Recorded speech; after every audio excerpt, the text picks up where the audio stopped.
¿Qué tal, amigos? Les habla Joseph, director es Jaime. Estoy escuchando nuevamente el programa El Camino de Dios, programa que llega a usted de parte del Ministerio es Jaime, el Ministerio del Árbol de las Vidas. Gracias le damos una vez más al Dios de Abraham, Isaac y Jacob por concedernos el espacio con ustedes aquí en PAB 550 y a la familia de PAB.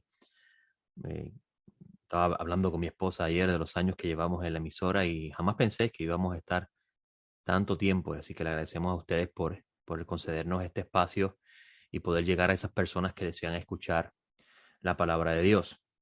Hoy nos encontramos en el día 6 del mes de febrero del año 2022, que equivale al día 5 del mes de Adar Aleph, de acuerdo al calendario de Gilel II. Ayer tuvimos la oportunidad, como de costumbre toda la semana, seguimos la costumbre de estudiar las Sagradas Escrituras, seguir la Escritura, como no, le fue entregada al pueblo de Israel y cómo los discípulos mantuvieron la utilización de la misma.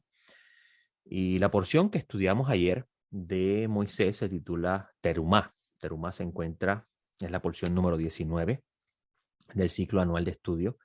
Terumá se encuentra en el capítulo 25 versículo 1 del libro de Éxodo y termina en el 27:19. La sección de los profetas o de los escritos del Tanaj, que usted conoce como el Antiguo Testamento, se encuentra en Primera de Reyes, capítulo 5, versículo 12, algunas versiones, versículo 26, dependiendo de la Biblia que usted tenga, si una Biblia hebrea o una Biblia cristiana. Y cuando decimos hebrea o cristiana, nos referimos al orden de los libros e incluso los versículos. Hay algunas Biblias que los versículos no concuerdan del todo, como por ejemplo en las versiones cristianas el capítulo 4 de Malaquías existe. Sin embargo, usted va a una Biblia hebrea y el capítulo 3 eh, se come lo que usted conoce como el capítulo 4, o sea, no existe capítulo 4.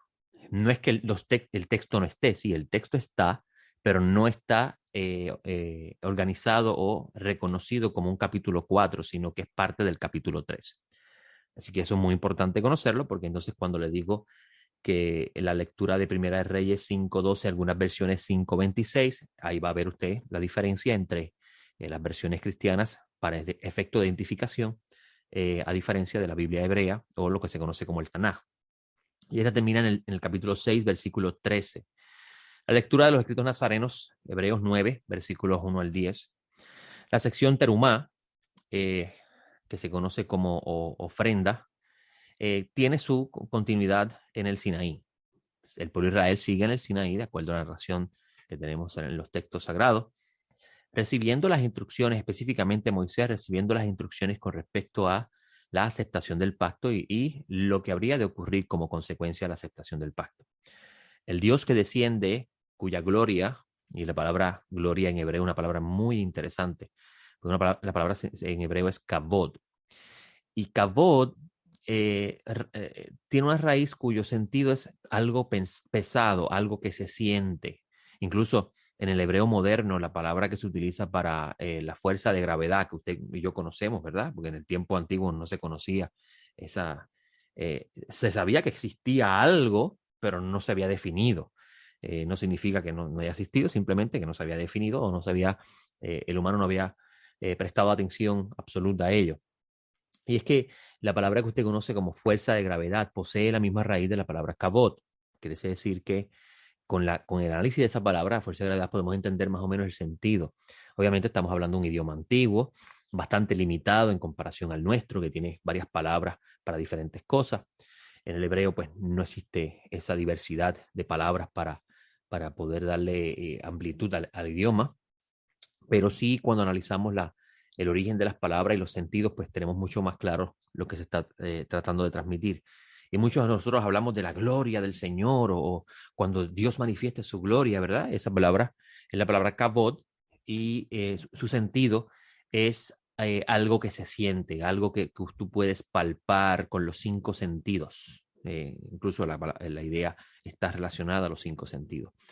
Y esta gloria, esta manifestación divina, esta teofanía en el Sinaí, que los que estaban en la parte de abajo del monte veían como una nube densa con un fuego incandescente en el centro y no vieron imagen alguna que pudiese definir a Dios, va a descender del monte y va a habitar en una tienda o una casa que Moisés va a construir de acuerdo al modelo que se le muestra. Moisés está en el monte recibiendo las instrucciones con respecto a la construcción de esa casa, incluso la porción terumá reside alrededor de esa idea. Usted va a leer en toda la lectura del 25:1 al 27:19, incluso a la próxima sesión que se llama Tetzabé, que continúa la propia lectura del Sinaí, se habla de los elementos a utilizarse para la construcción de esta casa. Y lo que nos llama muchísimo la atención es cómo en esta porción Dios le dice a Moisés que los hijos de Israel deben recoger una ofrenda para él. Y miren el primer error que he cometido. Deben. Y la palabra deben no existe en el texto. El texto dice que los hijos de Israel recojan una ofrenda para mí. Pero lo interesante es lo que le sigue. Todo varón, toda persona generosa de corazón que dé una ofrenda para mí. En, en el tiempo presente y en tiempos pasados, se ha utilizado mucho este versículo para darle un sentido económico a la idea de cómo debemos sacar de nuestro dinero para darle a Dios, como si Dios necesitara el dinero del ser humano. Y pues es la mala utilización de la escritura para fines egoístas del ser humano, con las agendas personales de cada ser humano. La idea aquí no es que Dios le interese que usted done su dinero hacia Él, aunque sí reconocemos que hay diversos ministerios en el mundo que hacen labores importantísimas en la difusión de la palabra y uno debe aportar para ayudarlos. Pero esa idea de hacer una donación, una ofrenda a Dios porque Dios requiere una ofrenda o porque Dios te va a bendecir por lo que estás dando, no es una idea bíblica. Es una torcedura de la idea en sí. Cuando el humano quiere meter su corazón trastornado en la escritura, le hace mucho daño al mensaje que se transmite. Aquí lo que se está transmitiendo es todo israelita que tenga el deseo real de que yo habite en medio de ellos, debe aportar para la construcción de esta casa. Ahora, escuche bien, la idea aquí no es que ahora cada uno de nosotros comenzamos a recoger recursos para construir lugares físicos, porque Dios habita en lugares físicos, no. Tampoco es esa la idea. Incluso esta residencia iba a ser una residencia temporera, no iba a ser permanente. Tanto es así que de ella no se habla, del tabernáculo que Moisés va a construir, no se habla mucho, incluso desaparece el tema en el periodo de Israel viviendo en la tierra.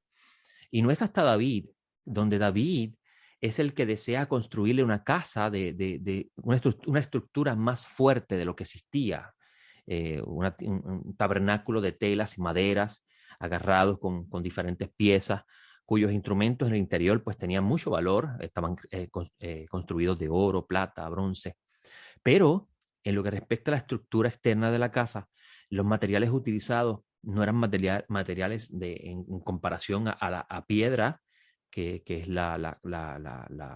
lo que se va a utilizar para la construcción del templo de Salomón, ¿verdad? Se conoce como el templo de Salomón, pero es la idea y original de David.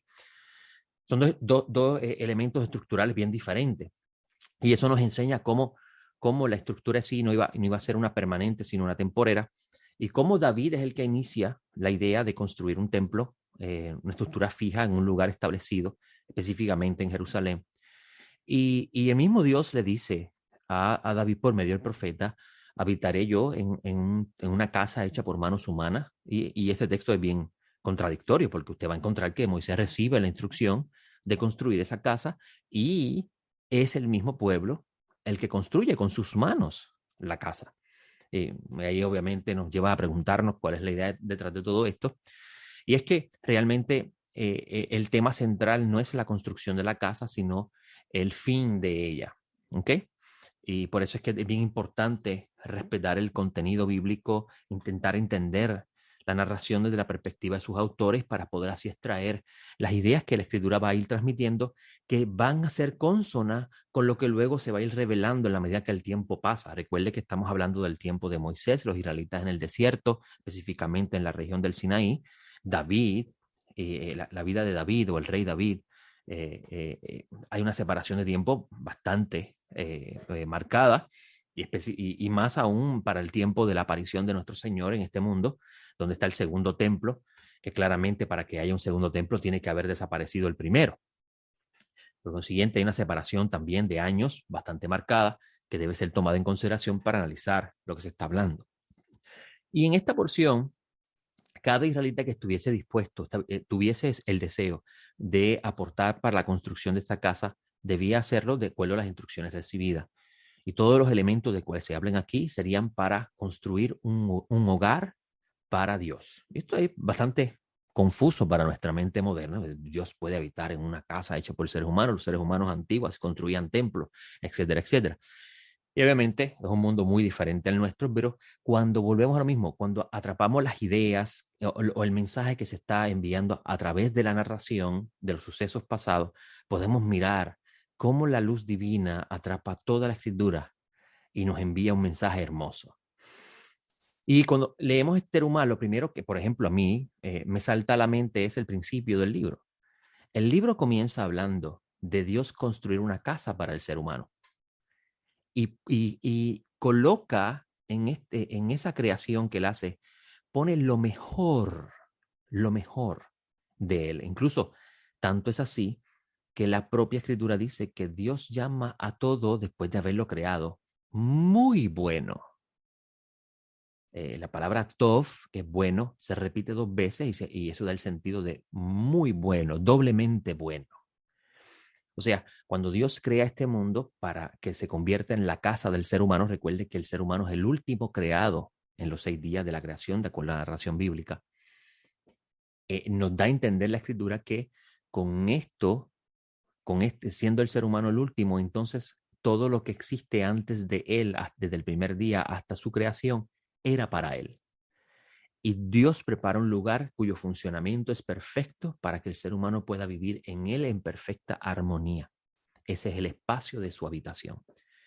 Ahora, conociendo eso, y esas son las cosas hermosas que encontramos en la Escritura, cuando leemos esta porción, ahora son estos seres humanos, los israelitas, los que van a dar lo mejor para construir un lugar donde ese Dios que se manifiesta en la cumbre del monte descienda a habitar entre ellos. Por eso es que el versículo 8 es muy, muy importante entenderlo desde ese punto de vista. Y dice el versículo, y harán un santuario, un mikdash, un santuario, y habitaré entre ellos, Betoham, la palabra hebrea para entre ellos. O sea, la intención de la manifestación divina y eso grandioso que ellos vieron en la cumbre del monte se iba a convertir en una realidad en medio de ellos. ¿Cómo ese ser tan esplendoroso que los israelitas no podían sostenerse de pie y no podían resistir ante la intensidad de todo lo que está manifestándose en ese momento, pudiese habitar ahora en una estructura hecha por manos de hombre con el único propósito de estar cerca de esos que él escogió para que se convirtiesen en su pueblo? Esa idea es muy, muy impactante porque nos habla nos lleva a preguntarnos de cuánto Dios se le puede limitar a sí mismo de su grandeza para poder estar cerca del ser humano.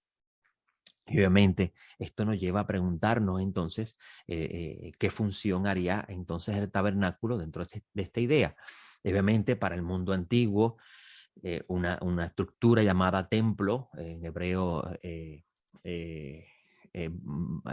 bait, casa, esa estructura representaría para el mundo antiguo, los diferentes pueblos que tenían sus templos, que la deidad habitaba con ellos y ellos poseían cierta seguridad porque el Dios de ellos estaba con ellos. Así que para el israelita antiguo, el significado de esta idea pues, claramente es muy, muy diferente a lo que nosotros podíamos entender porque tenemos un mundo o una realidad bien diferente.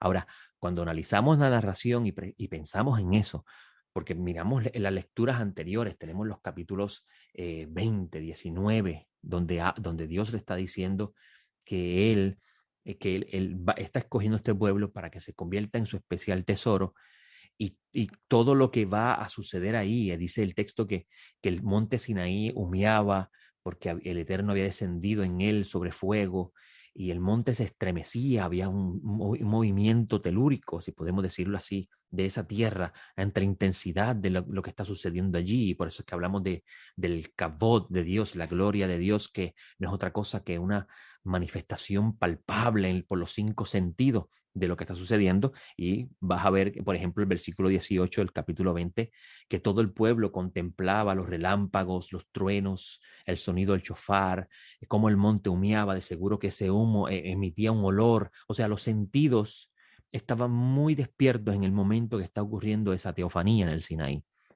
Ellos estaban impactados a tales grados que le dicen a Moisés, no hable Dios con nosotros, habla tú.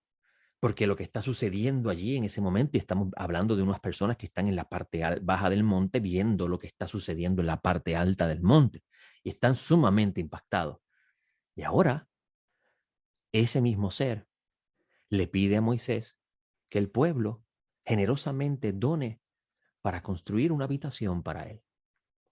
Y esa habitación sería entre ellos. O sea, los israelitas acamparían alrededor de la deidad. Imagínense, pensando nosotros acá de una forma más, de cierta forma como seres humanos hemos crecido, aunque también nos hemos comportado como animales en otros aspectos, pero sería tema para otro momento.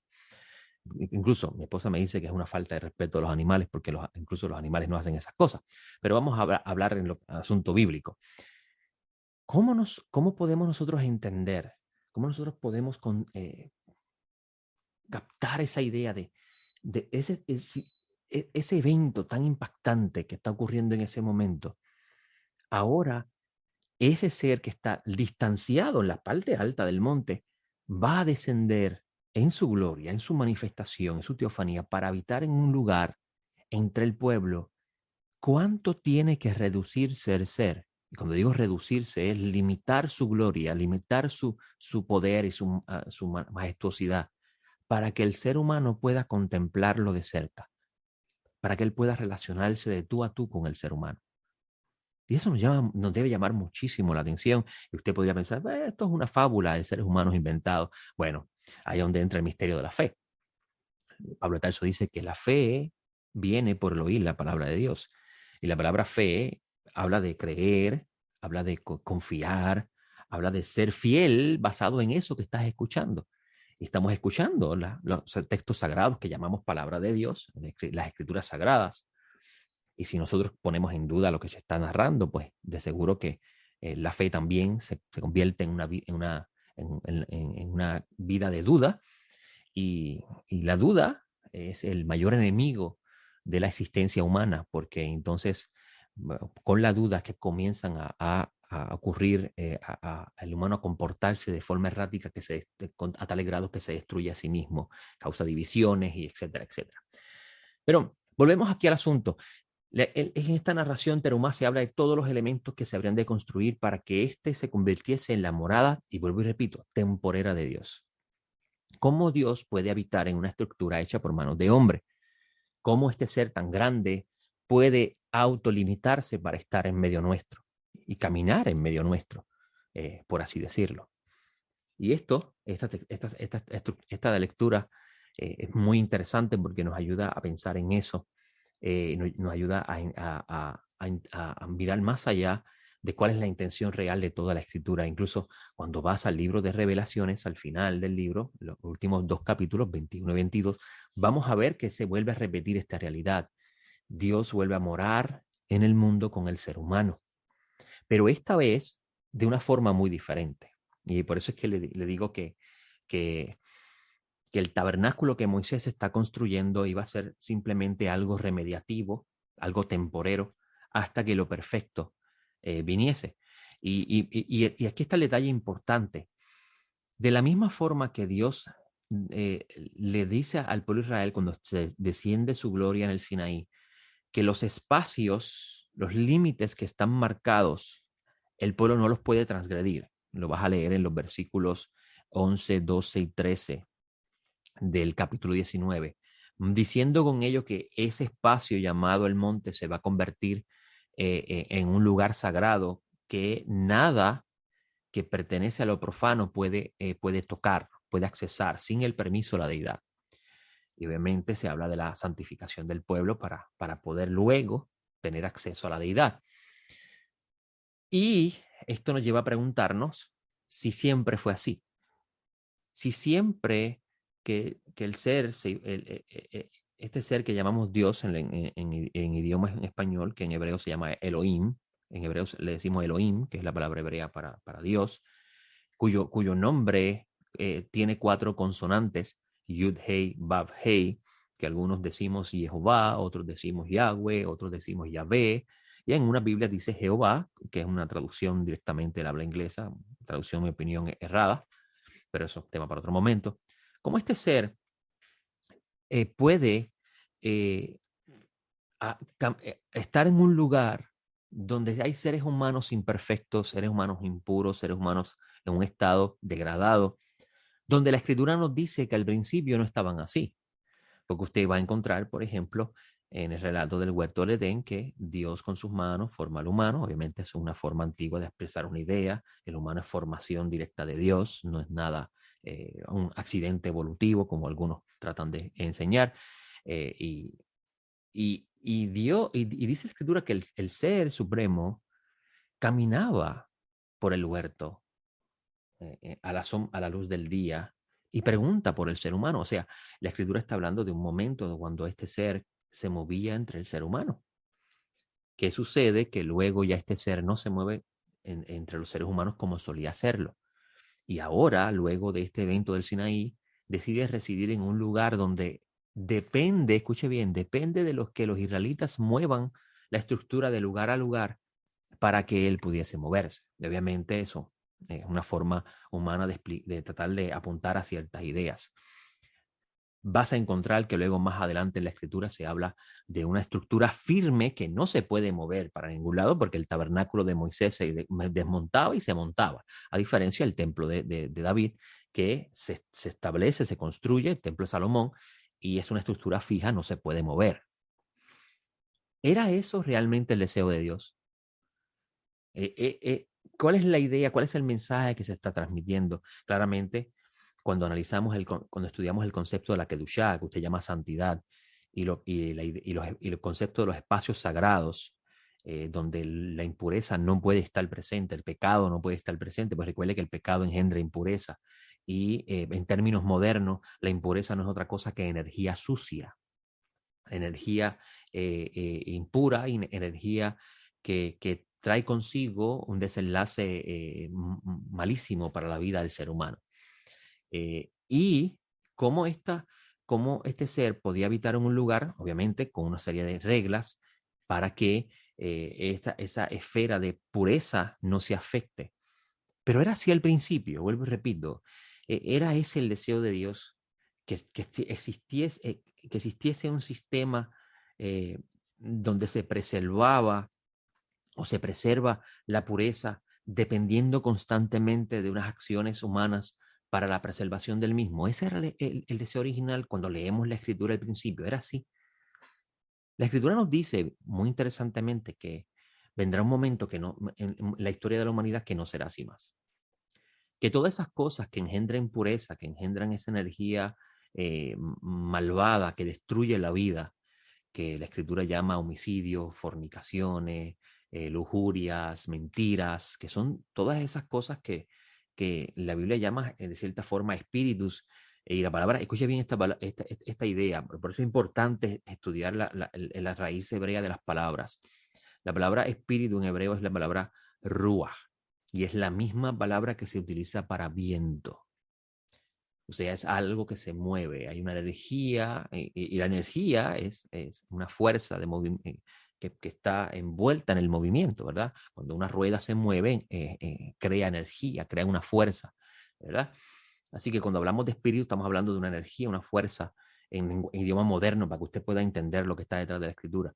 Y todas estas acciones que la escritura llama malas, que son pecados, ¿verdad? Que la escritura llama como una falta, porque altera el curso natural de la creación, son energías sucias, energías malas, energías dañinas, que en el lenguaje bíblico se llama espíritus, pero no fueron creados en un principio, como algunos ostentan decir.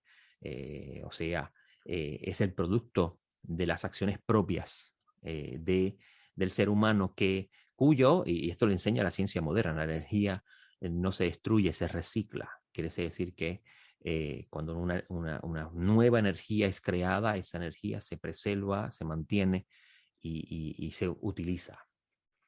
Pero regresando, me estoy desviando muchísimo y quiero regresar aquí al punto que está detrás de toda la escritura cuando se habla de estas cosas que tenemos en nuestras manos, que tenemos ante nuestros ojos. Cuando vemos las estructuras y el espacio sagrado que se está estableciendo, nos lleva a preguntarnos, ¿siempre fue así? ¿Debía Dios manifestar su gloria en un lugar puro y de ese lugar no se puede mover nada más su gloria porque todo lo demás está profano? Era al principio así, cuando leemos la escritura nos dice que no, nos dice que el mundo era perfecto, que la creación era pura, que no había maldad en el mundo. Por eso que Pablo Tarso dice que el pecado entró a través de un hombre. Muchas personas le achacan el mal del mundo a la caída del Satán, es una fábula que la Biblia no habla por ningún lado, incluso los textos de Isaías 14 y 28 está hablando de seres humanos. Por ejemplo, Isaías 14 está hablando del rey de Babilonia que se engrandeció y quería asemejarse a Dios, y pues obviamente se malutiliza, se malinterpretan los textos. El pecado entra a través del ser humano, o sea, la impureza entra en el mundo a través de la acción de un ser humano y con ellos trae la muerte, trae la destrucción. Vamos a ver que la escritura nos dice que antes de esa acción del ser humano eso no existía en el mundo. Eso no era parte del diseño de Dios. Y la escritura nos dice al final, específicamente en el libro de Revelaciones, que todo regresará a ser como era al principio. Una nueva Jerusalén, donde si mira la descripción de la ciudad, parece utópico, parece algo bien místico, que difícil de comprender para nuestra naturaleza humana, pero cuando entendemos estas cosas se nos hace más simple la comprensión. La descripción de Jerusalén, de oro, piedras preciosas, está hablando de su nivel de pureza, su grado de pureza. Y esa nueva Jerusalén viene acompañada, o mejor dicho, esa nueva Jerusalén va de la mano con una nueva creación donde no existiría más todos esos elementos que afectan esa relación de la deidad con el humano.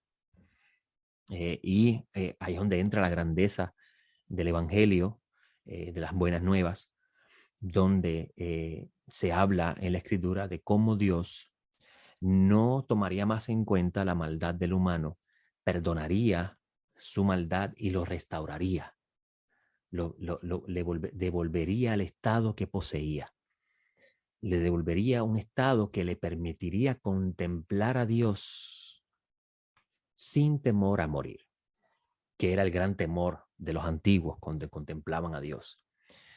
Y el que tiene esa esperanza, dice el Evangelio de Juan, o mejor dicho, la primera carta de Juan, el discípulo, el que tiene esa esperanza, todos los días consigo mismo trabaja para poder vivirlo. O sea, las acciones que hace en este mundo van a la par con el deseo de Dios y se desliga absolutamente de toda acción que engendre esa maldad y continúe perpetuando la maldad. Y escúcheme bien, en este mundo que nosotros vivimos, que cada día se nos hace más difícil vivir eso, porque con el aumento de la tecnología, la conexión entre seres humanos en diferentes partes del mundo, el acceso a la información, el no control de la información que se proyecta, las imágenes que se proyectan, el acceso a todas las cosas que destruyen la vida, están puestas en nuestras manos que verdaderamente las personas que deseamos vivir una vida que agrade al Creador y vivimos esperanzados en poder ver después de la muerte o en la transformación, cuando dice, como con la enseñanza de Pablo de Tarso, poder vivir eso, poder experimentarlo, verdaderamente es cuesta arriba. Pero bendito sea el Dios de Abraham, Isaac y Jacob, el Padre de nuestro Señor, Yeshua el Mesías, que Él nos ha dado el regalo de su Espíritu, que nos acompaña en este camino y nos ayuda a nosotros a tener esa esperanza. Este es mi comentario por hoy. Ya no tengo tiempo para más. Le doy gracias al Eterno por concederme este espacio a ustedes y que lo que he compartido con ustedes pues le pueda ayudar a usted a conocer más del Santo, bendito sea, y de su Mesías. Le habló Joseph. Espero en el Todopoderoso que tengan una excelente semana. Shalom.